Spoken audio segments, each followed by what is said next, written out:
Hello, good evening. We're Hello, live. everybody. It's us. It's Um, insane asylum. We're all insane. Send us to the asylum, especially the one in the cowboy hat. yeah, no, we still waiting for your stray jacket to arrive. We're supposed to have, We're supposed to have a guest this evening, but Joe, you said he's running a little behind. yeah, he's from Beyond the Woodland podcast. Cool. Oh, he should be here soon. So in the meantime, what do you want to talk about? Well, we can mention that we're going to be meeting up with some guys out of Chicago tomorrow and Yeah, that ought to be do fun. an investigation. Yeah, Nick and his crew. I don't know exactly who's coming with him. So I do know Nick. Nick will be there. I'm not sure who is coming with him, but I doubt he's going to be the one driving. Well, I don't usually see him drive when I see his videos and stuff. They're on road trips. Usually somebody else is driving. So, but with the two groups, we should have everything covered. You know. Yeah, I mean, Hopefully, definitely looking forward to it. So, hopefully it's active as active as it sounds, because she called me, what was it, earlier this week again about, it being so active and freaking out. And What kind of stuff was she saying is happening? well, the thing that caught me at the first, and I'll remind you again, the thing that caught me at the first was when she was having Thanksgiving dinner. He said he'll be here in about 2 minutes, setting up his computer. She was doing Thanksgiving dinner, and her family was there, and they were in the kitchen, and shit was being thrown at her, like from the kitchen. But what she said this week was like one of her kids, and I'm not going to say the age because I don't remember exactly, woke up in the middle of the night and it felt like somebody was blowing in her ear. Nobody was there. She's also been kind of, I don't want to put it'd be a harsh word, but, been touched and stuff at night while she was sleeping. Felt things. I didn't want to say attack, because that's kind of a harsh word. And it's not exactly what she used to explain it. But she and her fiance are definitely recently talking about leaving for their own sanity and for their kids' safety. Right. Because landlord is so closed-minded, he don't even believe anything's going on there. But yet some of her neighbors have moved out, broken their lease or whatever, moved out and just never looked back because of stuff going on. It's not just her apartment, it's the entire building, she says. Yeah, I mean, that whole area is known for a lot of activities. So yes, it is. Well, I guess the question is, and will we be able to actually do some interviews with other people there besides I don't know. her? We got forms coming just in case. Okay. How you doing, Joe? Good to see you. Hey, how you doing, guys? You doing okay? Yeah. Good deal. Doing Can you hear me good. all right? Hey, Joe. Hey, how you doing, guys? Yeah, sorry, man. I was running late. Had to go to stay work a little bit late today, and I was running around trying to get here. So It happens to the best of us, man. We're not too worried about it. okay, well, it happens to the best. Then I guess I'm okay then, because I'm one of the worst. No. You're no worse than you can't be any worse than the guy in the cowboy hat. No, you can't be any worse than Mark. How many times have you shown up late? I'm not wearing a cowboy hat. Yeah, whatever. So how you been, Joe? I've been doing pretty good.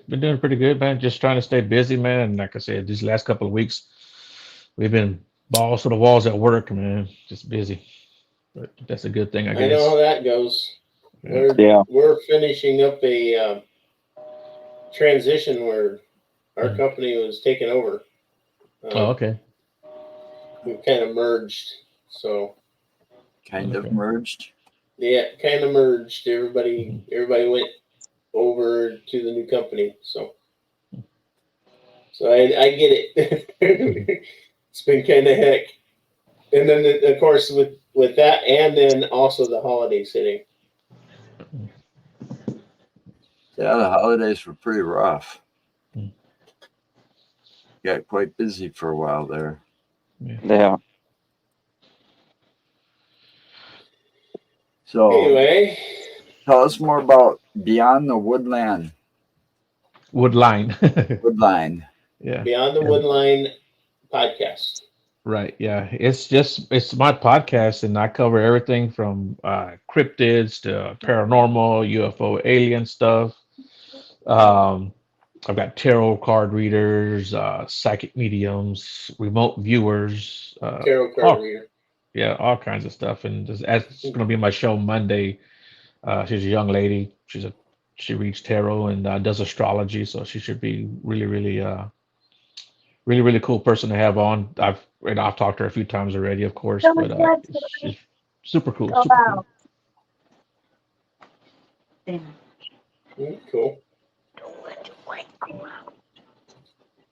So, you were saying cryptids. Now, I can't remember exactly where it was I seen it, but I seen this video of these guys. I can't remember what woods they were in either. I wish I would have saved it because it was kind of cool. Dude's picking this skull up out of this creek, Oh and yeah, I he's know what thinking you're talking it's a about. bear skull. Yeah, yeah, that's a fake And video. it's a fake video? Yeah, yeah, you can actually buy that skull online. And Okay. the guy fessed up to it, but I'm not sure if he did it on Well, purpose like or I said, not. I kind of ran across it. I didn't really do a lot of investigating into it, so Right? Yeah, that's yeah, why I mentioned it. yeah. Well, Uh, he certainly tried to present the video as the real deal, but I mean, people caught on right away, and I mean that very skull is available anywhere. anyway, Yeah, okay. yeah, Well, like I said, I ran across it. I didn't take a lot of time to look at it because I was in a yeah, hurry and stuff. But yeah, no, I yeah, think it would have been cool if it would have been real. yeah. I think so too. And I've actually seen a skull that that even like NASA biologists didn't even know what it was. Yeah, yeah. Yeah, That was, I believe, it was found here in the San Eastern Forest here in Texas, and the guys that have it are local guys, and cool. yeah, they had it shipped off and studied, and I don't think they got any DNA evidence off of it, but whatever it was, it's said to be an upright primate because of where I guess the spinal column and the brainstem is at the base of the skull. Yeah, that's one of the coolest things that I've The seen. only real upright primate that I recall is Gigantopithecus. Right. I think all the others are kind of they can walk upright if they want, and like the chimpanzee, the gorilla, Right. the orangutan, but they're primarily when they do move around on all fours, Right. Yeah. and they're more scrunched over rather than upright on with standing and everything. Yeah, they're more clumsy too when they're up on Mhm. 2 feet. Yeah. Almost like a bear, really. Yeah, yeah. Yeah. So it's kind of interesting. I mean, we like the Bigfoot theories and stuff. The Patterson film, we always talk about that when we get a chance because I think out of all the videos out there, I think the Patterson film is the most telling. Yeah, yeah, I think so too. I think it's probably the best one. It's certainly been the most scrutinized video, probably of Oh, it all has time. been. But you, no one's really been able to debunk it. And I think, first of all, I think it's just a real deal. Period. Well, one of the And things that strikes me about it when watching it, and they did do an enhancement of it. They didn't do any altering, but they did an enhancement so you could see the creature better. right. what really gets my attention is the fact that when it's walking, you can see the muscle movement in the Right. legs Right. under the hair. Right. You can see the thighs and the calves move. You're right. If that was some sort of suit, you wouldn't be able to see that. Right. The only way you're really going to get that, and I've said this before, but the only way you're really going to get the muscle movement in that manner, plus it is a female too. I don't know if you've ever noticed that. It is a female, but is to get a woman that's in like a 6'6", 6'7", or something like that. To get a woman to actually agree to paste all that hair on her body and walk barefoot across those rocks. Right. Yeah. Yeah. You really think you're going to get, even with a large sum of money, you really think you're going to get a woman that's going to want to do that, especially back in the 60s? Right. Well, maybe in the 60s. But yeah. Well, But you I mean, know, to actually paste all that, paste all the hair and stuff like that too. I mean, right. that would be very time consuming. Right. Yeah. And she was estimated to be right around 7 feet. Yeah, And exactly. I'm not sure if you guys are familiar with Bill Munns or knows who Bill Munns is, but he's a special effects guy. He was with the original Planet of the Apes, and I think he worked on the second one also with Mark Wahlberg. But he was saying that if this was a suit, it was better than anything Disney ever put out. Well, better it, than it was And he- better than those films in the 60s. Right, and he was saying that the whole reason why on the Planet of the Apes, on why they were wearing clothing was to hide the zippers and the the latches and the straps, Yeah, but they because still looked fake. yeah, they still look fake, right? And he said also the Patty's arms are very long, right? They went almost to her knees, and he says even at that time they didn't have the arm extensions. No one had thought about making that. And he also did the measurements of like the proportions. He said the proportions were all wrong. Like you can put a man in a suit, but you can't fake the proportions from the elbow to the wrist, from the knees to the ankles, from the hips to the knees. You can't fake that. Yeah. Which and that's what I liked about the Patterson tape. I mean, with all the scrutiny, it still has not been. It's right up on my wall, right there. Yeah, there you go. It has not been proven to be fake. Right. Yeah. Or And if anything, debunked they've actually proved it. There's been some guys that try to debunk it, and they wind up actually convincing themselves that it was the real deal. Exactly. Yeah. Exactly. Well, wasn't there a story that like one of these stories that came out in the newspapers that it was the guy that made the footage eventually came out and said it was a hoax? Yeah, that itself was is a hoax. But yet that was like more of a publicity stunt, I think, to get more attention. Yeah, but he never said that. Patterson and Gimlin, neither one of these guys have said that. No. And Right. I don't know why. Yeah. But another thing that was also said about him is that they actually purposely went there to film a Bigfoot. That was said that they actually went there to film a Bigfoot, but I don't know if that was even true. Yeah, they went there looking for Bigfoot, but I think they ran across Patty, and they had already wasted so much film. The film that they filmed her with was the last bit of their film that they had. They got lucky. Yeah, they did get lucky. Yeah. But it is literally one of the coolest ones out there. Right. So, yeah. So what got you started in doing this stuff? I've been interested in all this stuff since I was a little kid, and then I actually had a neighbor. He worked with my dad, and you're talking about the late 70s, early 80s. He had so many stories, and me and my brother would go across the street and just listen to him tell us stories about Bigfoot and ghosts and aliens and all these other kind of weird stories he would tell us. And that just really, really kind of fueled my curiosity at that point. And man, when I got old enough to cut grass and earn some money, with that money, that's what I would do. I would go buy books and just read up on as much stuff as I could. And so, Cool. yeah. And even up through high school, I was always reading these books and trying to reading anything I could get my hands on, right? And but after high school, I got married, got kids, and put all that on the back burner. But then right around the time the Bigfoot shows started coming out, more paranormal shows started coming out. It just kind of got me back into it, and I never looked back. Yeah. And now, yeah, so got some. Okay. Well, So now I'm the crazy guy in the family. don't feel bad. I'm pretty much the black sheep of the family. So. I Yeah, think we all are at this point. but Yep. everyone. I won't say everyone, but now like people in my family and friends and even coworkers, when something strange happens or something strange happens to someone they know, I'm the guy they contact. Yep.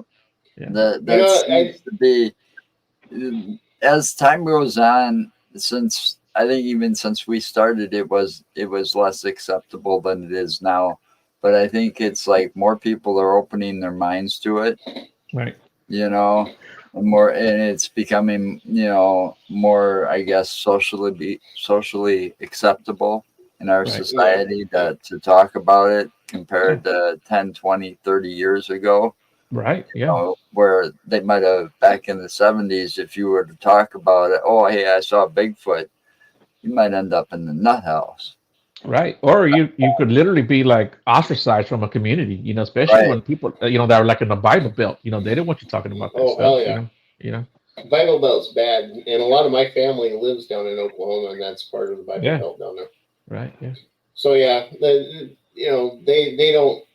always say this is the feedback I would get from my family because of them being more of a religious type of family. That everything that I'm doing in this manner has something to do with the devil. Right. Right. That's it. They Yeah. don't want to hear anything else. It all has to do with the devil. What you're seeing, what you're seeking is demons. What you're looking at is demons. What you're doing has to do with the devil and demons and calling them forth to you to inhabit your soul. And it's like, no, I don't think so. There's just way too much in this world. Yeah. I don't know if it's me or if you're seeing it too, Joe. But I've noticed in the last couple of years, it's not just that it's been being accepted more. I feel like there's more activities happening, more things going on. Especially when it comes to the UFO. I wasn't talking to you, Joe. I was talking to the other Joe. Yeah. You just been waiting all night for that one. Yes. Yeah. I have to agree with you on that. I think there's a lot more acceptance in this field than what there used to be, and I think a lot more people are starting to come out now and tell their stories and tell their encounters and. Well, it's not just the fact that people are coming out and talking about it more. I feel that there's a lot more activity, like more proof out there, more things happening in the sky. Well, yeah, more things showing up in the, more like Bigfoots, and that's why people are getting more skinwalkers evidence and stuff showing up in the areas. Right. Yeah. And see, I think that's another reason that our government has been forced to release all those top secret files on the UFOs and stuff. And also at the same time, if you've noticed, it gets talked about on the news a lot more than it used to. Right. Yeah, people are actually reporting on it. Yeah. Every now and then you'll see something on the news, and I'm talking like CNN type news, not just a local news channel. Pilot saw an unidentified flying object in the sky and had an encounter with it, but it wasn't deemed Russian or Japan. It's like they don't know what it was. Well, their last year video. Their last year, we had that object over Alaska that they didn't even say it even resembled a weather balloon or anything, but they still shot that sucker down. They didn't know what it was. I mean, with just the simple fact that there's so much better cameras and everything out nowadays, and with the internet access everywhere now, people are actually able to share and record this stuff a lot more. So true. Right. So I guess for you, Joe, what is like the coolest thing you've ever encountered or caught or anything like that? And what kind and how often do you get to go out and do your investigations? So I go out as much as I can. I used to go out like at least twice a month, right? But here, the last couple of years, I've kind of stopped that just because, man, I'm getting older, and these summers down here in Texas are just killer. So the last 2 summers, I've stayed out of the woods. I might go for a hike or something like that, or go visit a couple of my areas. But other than that, in the summertime, man, I try to stay out of there because it's just killing me at this point. But I go out when the weather's nice, when it's cooler, like it is now. Um, and some of the coolest stuff that I've found or seen or experienced, I actually found a 3-inch footprint in the creek, um, way off trail, and it was kind of like, who lets their kid or baby really at this point run around barefooted in the creek, and this was like in the Mm-hmm. middle of like, I want to say it was like April, so it's snake season. Snakes are everywhere, and this particular creek that I like to go down, I personally have seen copperheads, water moccasins, Right. uh, so I know there's snakes there, and in any forest really there's going to be snakes. In that same creek in 2019, I found an 8-inch print, you know. Um, but I've had stuff thrown at me. I've heard howls and growls. Mm. I've seen flashes of fur a couple times. Nothing really definitive. Um, but we've got some really good audio, some really good wood knocks, some howls. Um, but this last time I went out was maybe closer to 2 months now. Um, we went out to where my friend had his encounter. That's how I actually met him. Was he contacted me, and we would go out to his area. So now his area is like one of our top areas that we go and investigate. We get a lot of really good evidence there. We've actually found a hog with his head ripped off out there. Oh Um, wow. yeah, just ripped, no head anywhere in sight. Um, we found a tree going into that down that road going into that area. Um, Maybe not even 200 yards from that area. Uh, the branch was broken, hanging over the road, but it wasn't just broken; it was twisted like a dish rag. You're talking Mm-hmm. about a big, maybe a 6, 7 inch in diameter branch, just twisted, like. And I posted that picture, and someone was like, "Well, that's probably from the wind, right?" I'm like, "Well, first of all, that's the only branch here in this whole area that has any damage to it." And then someone was like, "Well, maybe it was like a big, like an 18-wheeler or something." I was like, "Again, the only branch the 18-wheeler would hit." Um, Mm-hmm. somebody said maybe it was from an ice storm. I said, "Dude, this is in the middle of summertime." So yeah, this area is a very, very good area. So the last time we went out there, like I said, it was 2 months ago, and he pulls up right next to the woods. I mean, I opened up the door and I could literally grab onto the tree, and I heard what sounded like a truck moving.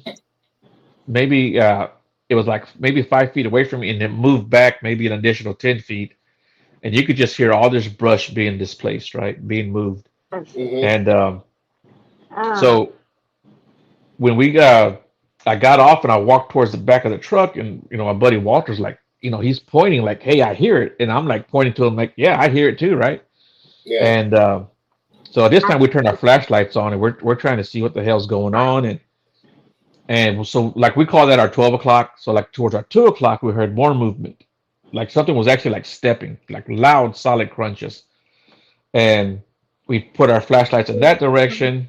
And when we did that, back towards the 10 o'clock, we heard more movement. So by this time, I'm on the other side of the truck. We're standing in the middle of the road, and we're kind of looking around. He's like, "I want to go down by that creek," and I said, "Dude, stay right here. Don't go anywhere."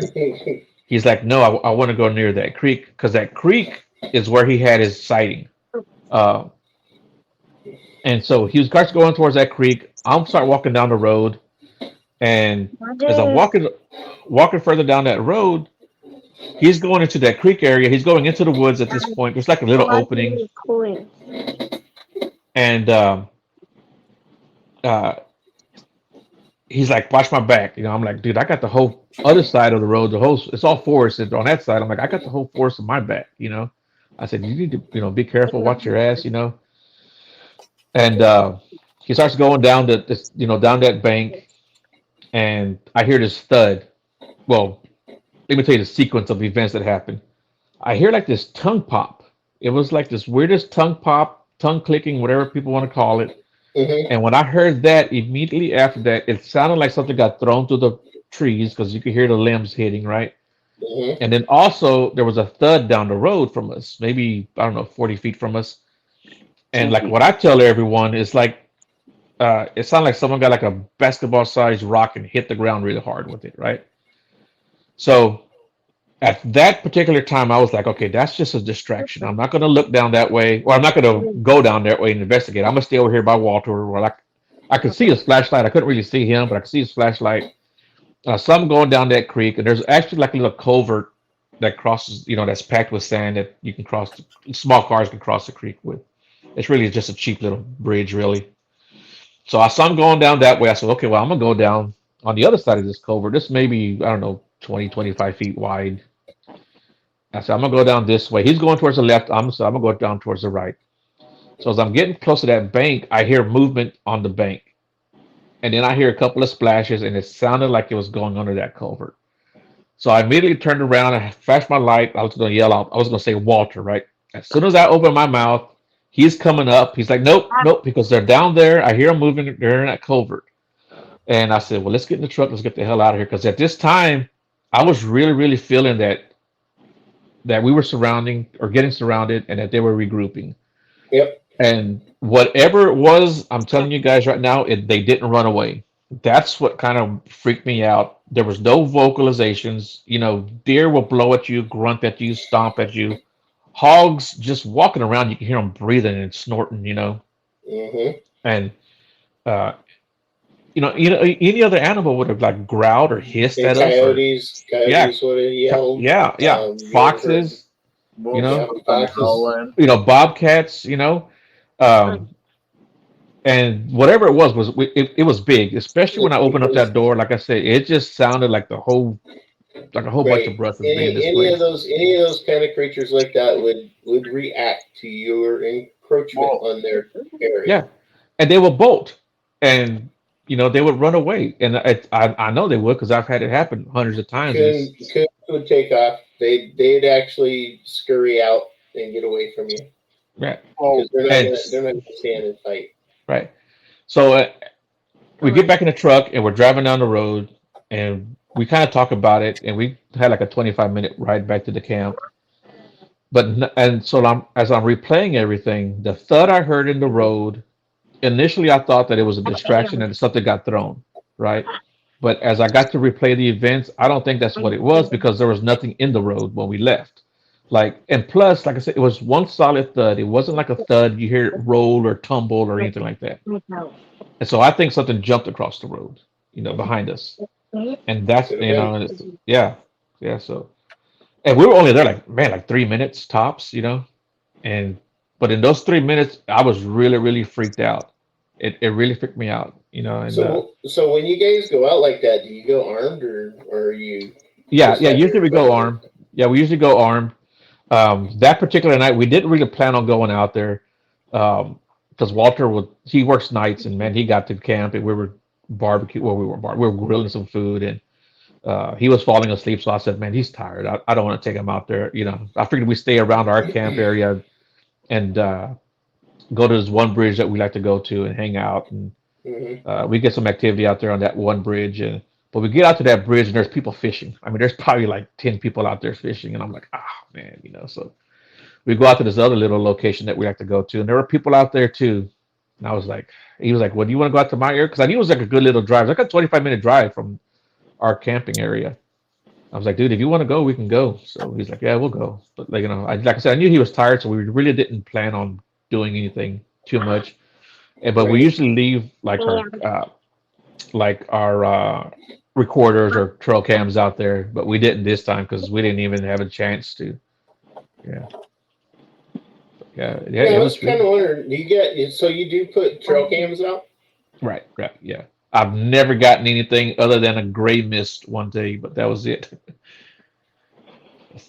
But, Yeah. That's interesting. I'm being serious on this. That is interesting. A gray mist. Hmm. So you caught a gray mist. It was more like can you explain what it actually looked like? It looked like a mist, like a like smoke, really. Something set the camera off, of course, right? But then there was just like a gray mist there, like smoke. Ontario. Yeah.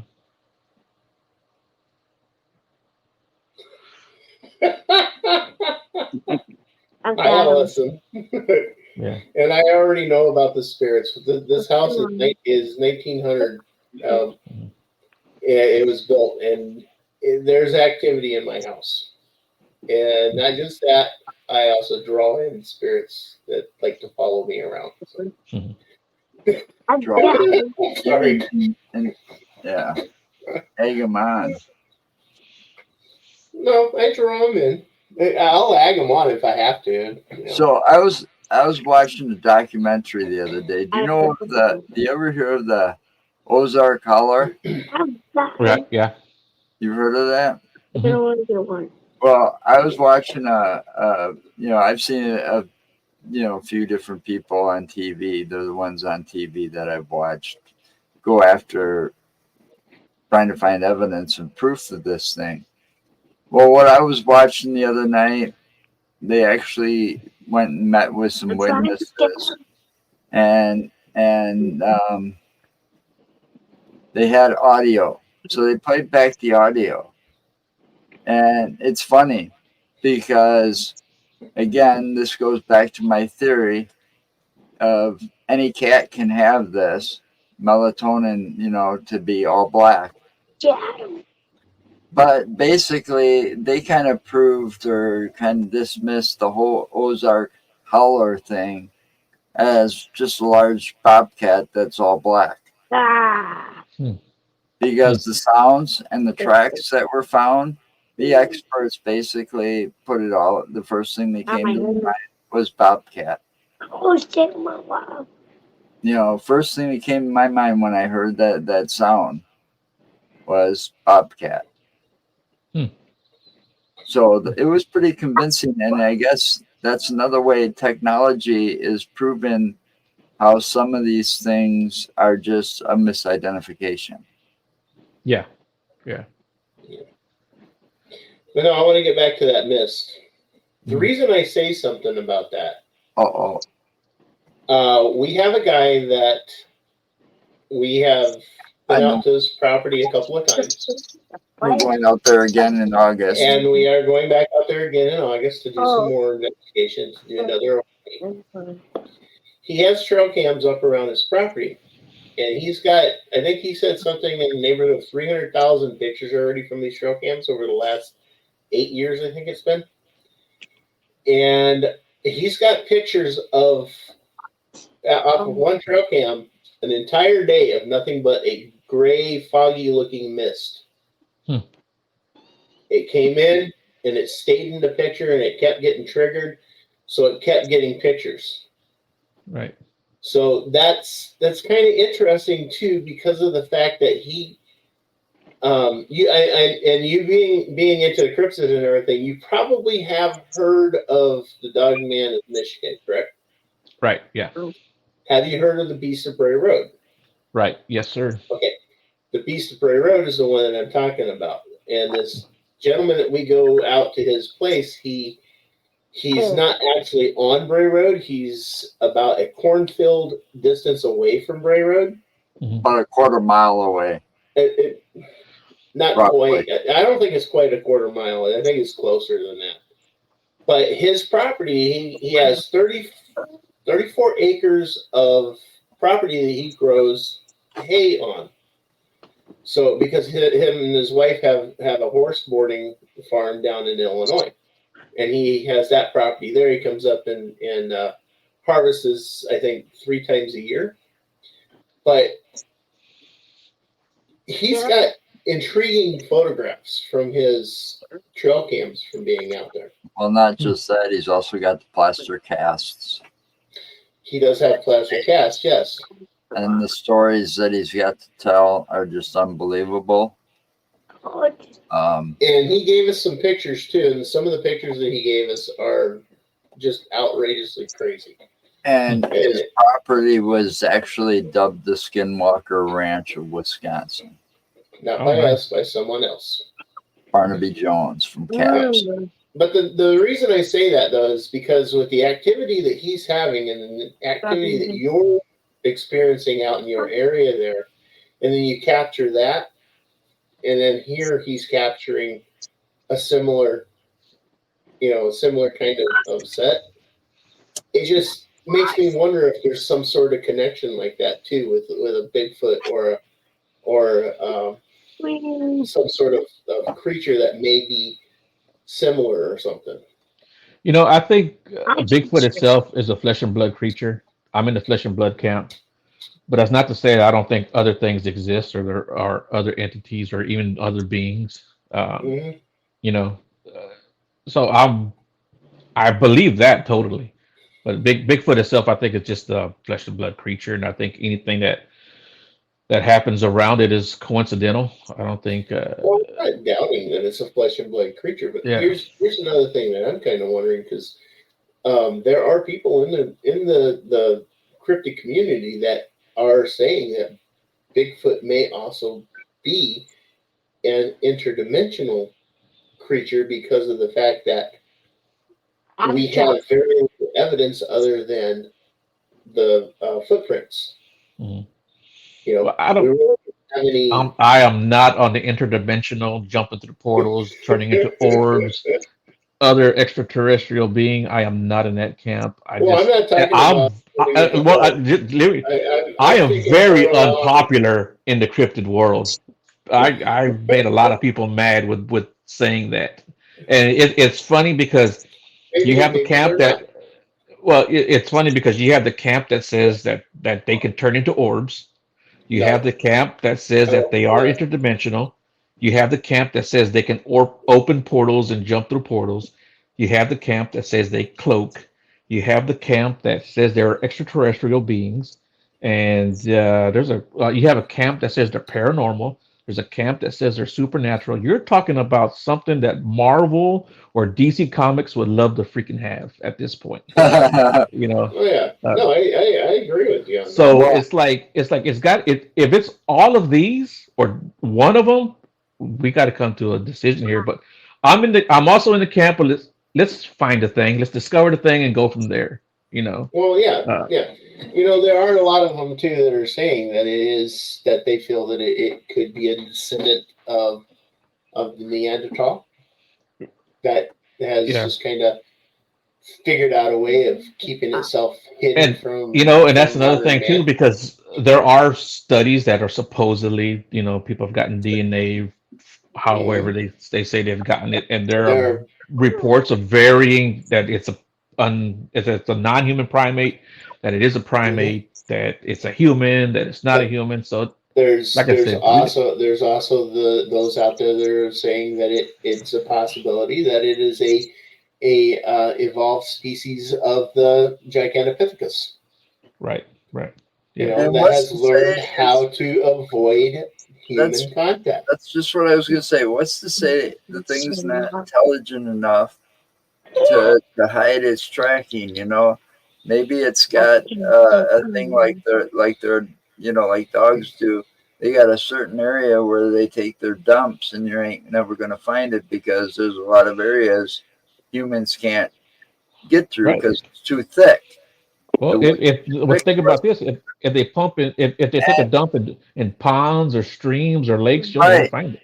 You know, right. No, yeah, so Any that's true. DNA evidence from it would be washed away when in the streams or the right. lake, the Exactly, river. And exactly. then what's to say we ain't the only ones, and science has proved this because there's a lot of other animals and species of stuff out there that they don't have a ritual to bury or get rid of their dead. Right. Well, and then on top of that, the forest will take care of it. You know. Right, Yeah, but still, yeah, Um, I will. yeah. but Yeah. still, Yeah. what's to say they don't get rid of it faster Right. Yeah. somehow, Right. you know. I mean, we can't go around saying, you know, just because you can't communicate with them doesn't mean don't have some type of intelligence, you know. Right. Yeah. Well, Oh, exactly. I think they're just look, extremely smart. And if you're looking at a forest, I don't know about where you guys live at, but here in the San Houston, I mean, it's literally so thick, especially after a couple of weeks of rain. I mean, you could put a T-Rex back there and you'd never see it. You know. well, I yeah, mean, yeah. that's being honest. You know, that's Yeah, no exaggeration. There's Wisconsin. We're up in Wisconsin, and we have forests up here that are like Right. that. Well, yeah, Right. there's Yeah. certain areas of the Kettle Moraine Forest that are basically you can't walk through.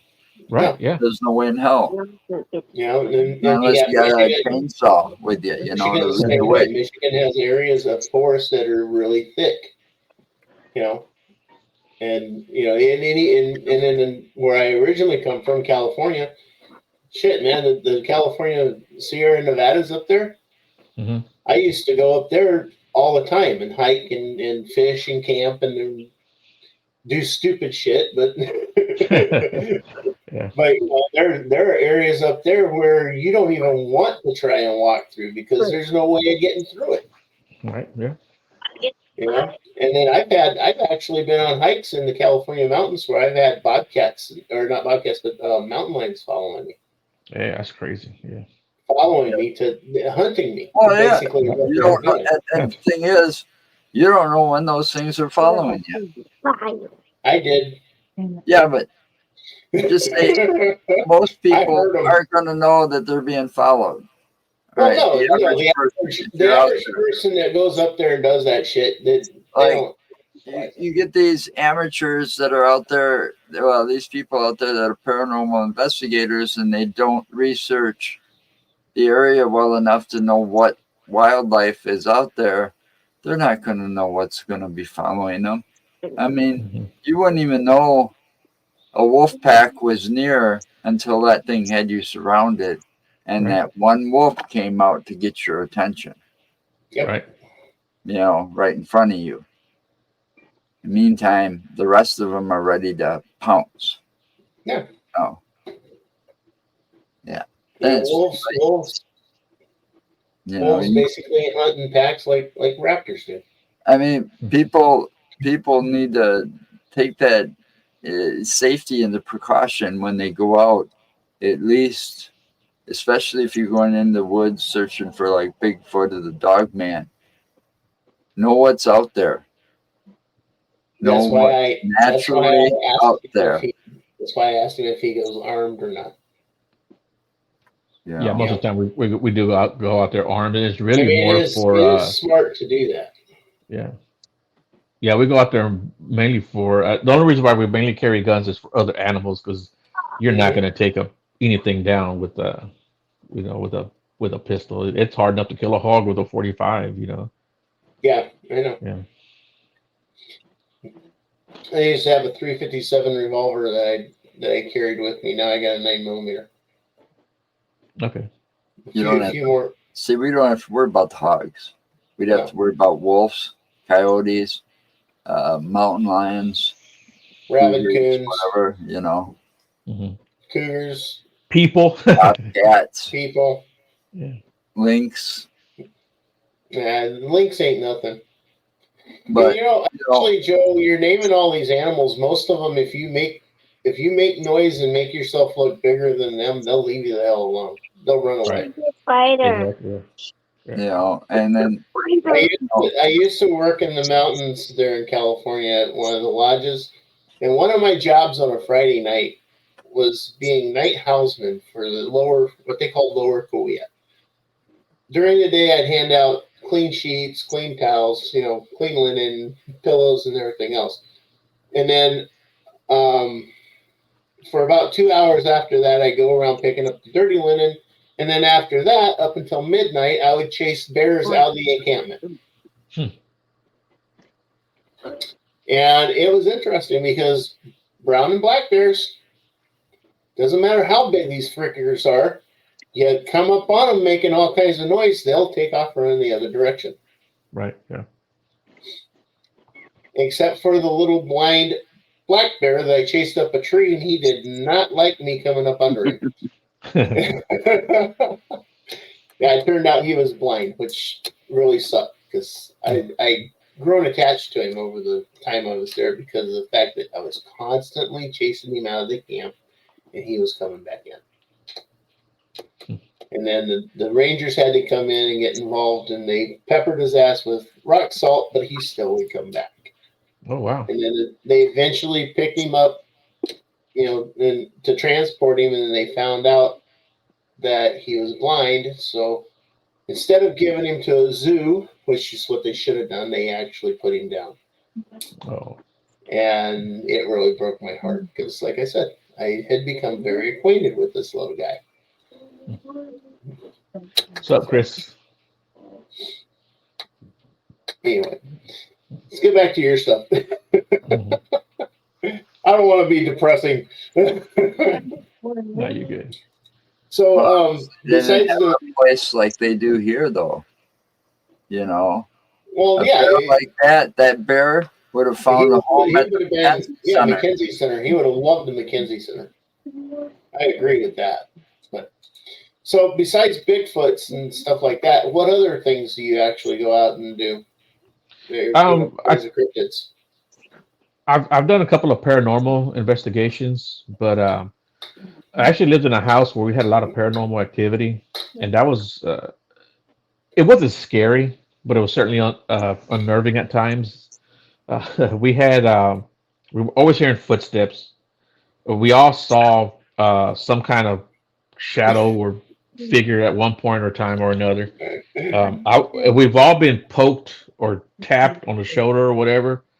We've all had that happen to us. It was, and I'm talking about me and my kids. Um, I was sitting on the edge of the bed one day and I got jabbed in the ribs. You know, you ever mess with somebody and you kind of poke them in the ribs, or Yeah. yeah, just the exact same sensation.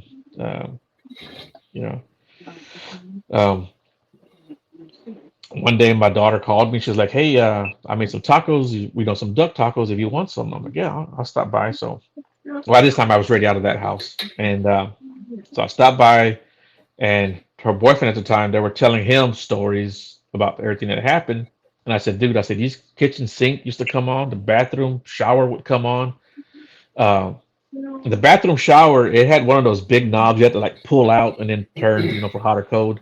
That thing would just Mm-hmm. come on by itself." And so we were telling him this story. He's kind of like, he didn't believe in that stuff. And I mean, right on cue, the kitchen sink turns on, the faucet. It was so funny. He turned around and he looked over at it, walked to it, turned it off, was looking underneath the sink, and he couldn't figure out what happened. Trying to see if you guys were pranking it. Yeah, Right, trying yeah. to figure out how it was rigged. Yep, Right, and trying to figure out how you rigged it to prank him. Yeah, and but when we all do that, though, I mean, we'd all look for an excuse. That's, Well, yeah. that's what we do, is find those answers of why. my cousin came over. He was going to do some remodeling on the hallway and then the master bath, and of course, all my cousins were there, like 4 or 5 other ones. So that we were talking about it, and we're standing in the kitchen, and my cousin keeps looking down at his arm, and he's kind of like rubbing his arm.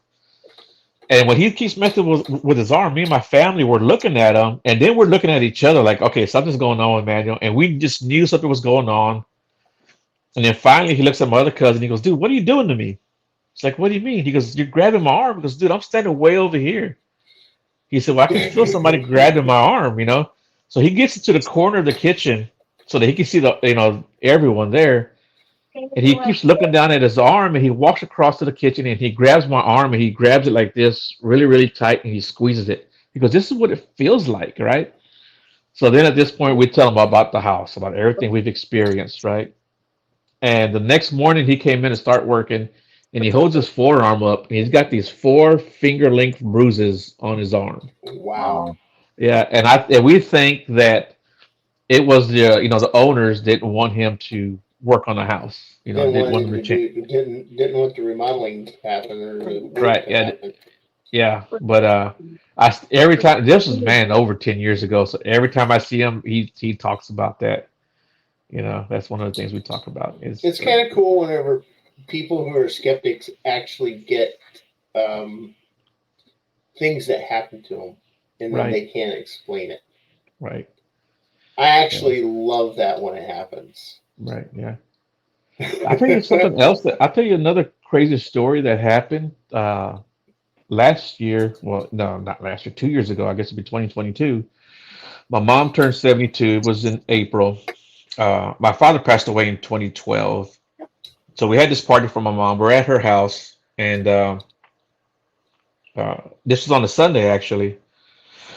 That Monday, my brother and my sister and my niece, my uncle, which was my dad's twin brother, and my aunt, his wife, were going to go to the cemetery to go visit my dad's gravesite. And that Monday it rained. I knew that much. And then that Tuesday, I called my brother, said, "Hey, how did the trip go?" He's like, "We wind up not going because it rained, so we're just going to reschedule it." I said, "Okay." He says, "But I got something to tell you." And he goes, "At the party, Maddie, which is my niece, she was 15 at that time. Um, he said Maddie came up to me and said, 'Hey, I can hear Grandpa's voice, and he's saying that he's glad that Grandma's having a party, that she deserves it, and that he was happy for her." So I was like, "Okay, well that was cool." He goes, "But," he says, "when I called Uncle James, which is my dad's twin brother, on Monday to say, 'Hey, let's not go because it's raining,' he says, 'Hey, your aunt heard your dad's voice at the party.' And he told my aunt that he was glad my mom was having the party, that she deserved it, and when her time comes, he would be waiting for her."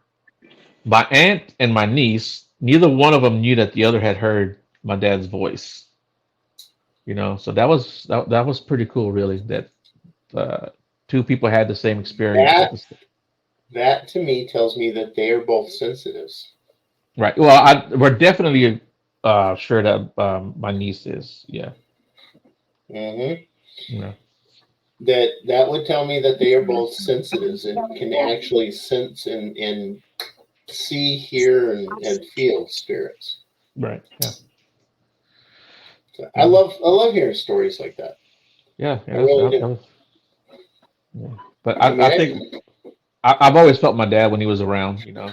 I kind of went through a rough patch from 2017 to 2019, and he was always around. I guess he was kind of watching me through it. yeah, 2017 is when I lost my mom, and 2019 is when I lost my dad. Oh wow. And 2016 was the last year I got to see my mom, Oh wow. and 2017 was the last year I got to see my dad.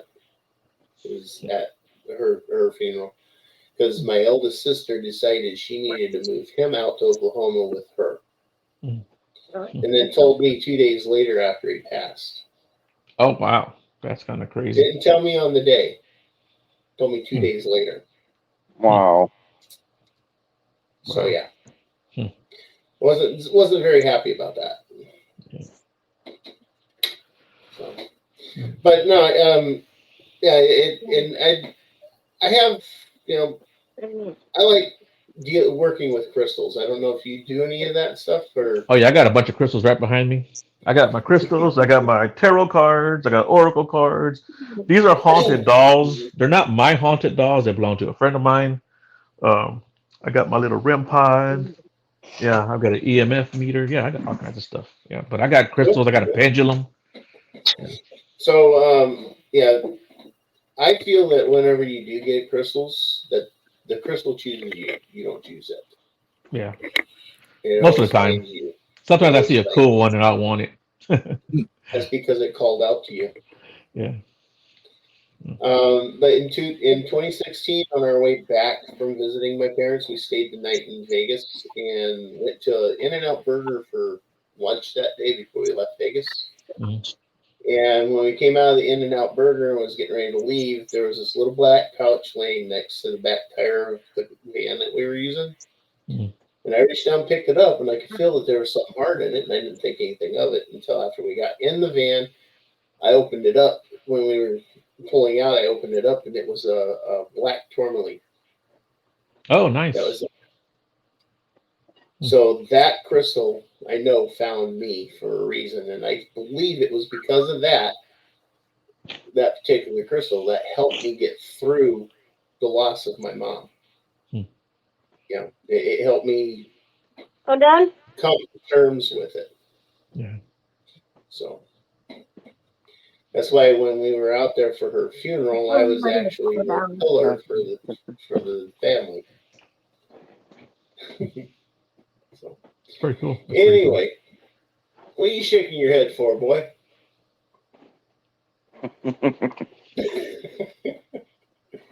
I don't know if he believes in crystals like I do. I do, but you know, My I think mom that's died. I ended up in the bottom of a bottle. What's that? When my mom died, it was tequila that Yeah, got me through. yeah. Okay. I drank a lot of tequila for like 3 days. mine was Jack. That was me, but we don't talk anymore. We're not friends. We don't get along. So Yeah, I don't talk You and about Jack don't get along? anymore either. no, me and Jack, he goes his way, I go my way. How far I will go?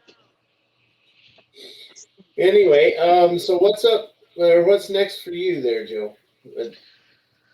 Well, like I said, I got my next show is I have Taylor. She's a really, really cool chick. If you guys check her out, man, I think you guys will love her. She's really cool. She's like I said, she does tarot and astrology, and I think she got her degree in mental health, in the mental health field. So she kind of combines that and uses all that. You know, she's a really smart chick, man. And Cool. I'm sorry, I'm saying chick. Hope I don't offend anybody.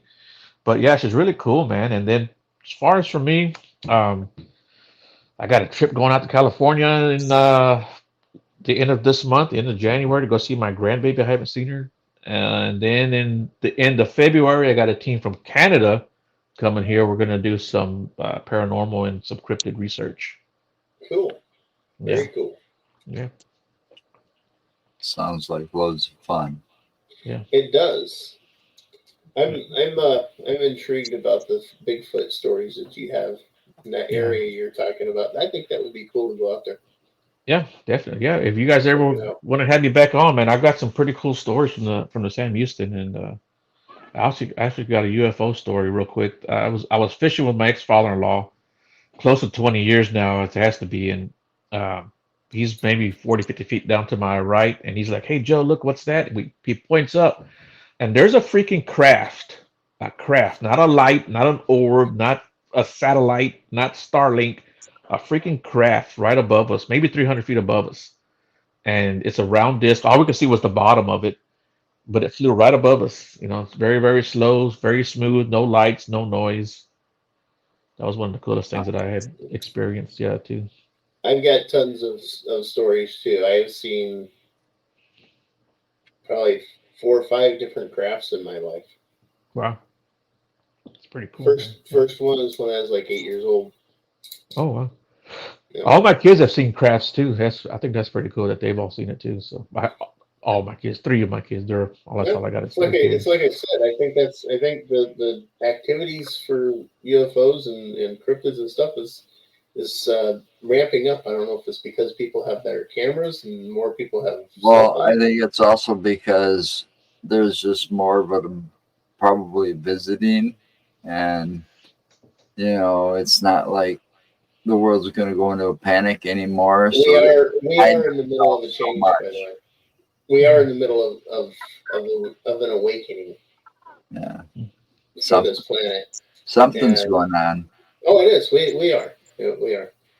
So All right, Joe. Insane Joe. next Friday is probably going to be an open mic night, unless I find a guest. Okay. So stay safe, everybody. Remember, anything's possible. Hey, thank you guys for having me on. Appreciate it. Oh, thank you for coming on. I appreciate it. It was cool.